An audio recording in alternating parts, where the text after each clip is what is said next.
Bonjour, je me présente, je m'appelle Thomas, et si je vous parle aujourd'hui, c'est en tant que supporter parisien. Alors, en tant que supporter parisien, pour évoquer ce maillot d'entraînement et tous les maillots d'entraînement en général de mon club, donc du Paris Saint-Germain. Donc, qu'est-ce qui ne va pas avec ces maillots? Donc, c'est pas ce qui se passe à l'avant, c'est ce qui va se passer plutôt à l'arrière, avec notamment ce sponsor Visit Rwanda.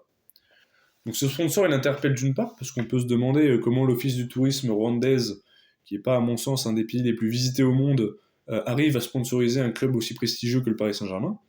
Et bien en fait, c'est mon ami Albert Moukoulou-Boundou de Nouvel An qui m'a expliqué cela.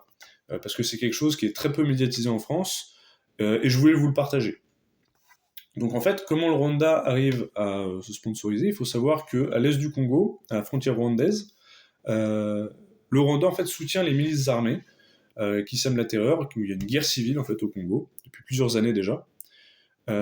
Et en fait, ces milices, elles ont pour but de piller les sols du Congo qui sont très riches en minerais, donc des minerais notamment le coltan qu'on peut retrouver dans tous les appareils électroniques, que ce soit les smartphones, les ordinateurs, tous les appareils électroniques, notamment dans les voitures en général. Donc voilà, c'est quelque chose qui est très prisé et qui a une grande valeur. Donc c'est un enjeu économique qui se cache derrière ça, derrière ces conflits.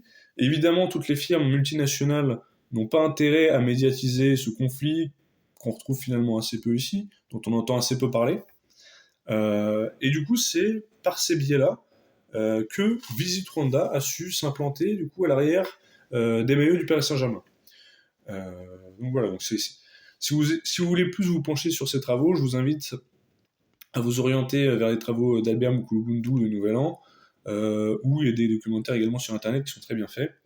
Il y a également les travaux du prix Nobel de la paix, Dr Mukwege, euh, qui ont fait récompenser ces travaux par rapport à ce conflit. Donc voilà. Donc, tout ça pour vous dire que c'est pas un sponsoring qui est anodin.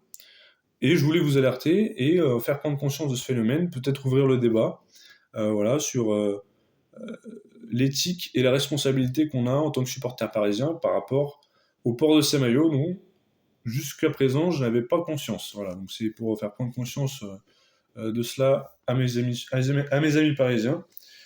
Et si le club pouvait réfléchir à deux fois avant de se lancer dans de tels partenariats, voilà, donc je sais qu'il y a des raisons économiques évidemment, mais voilà, peut-être valoriser des valeurs plus éthiques et responsables. Je vous remercie de votre attention et je vous souhaite une bonne soirée.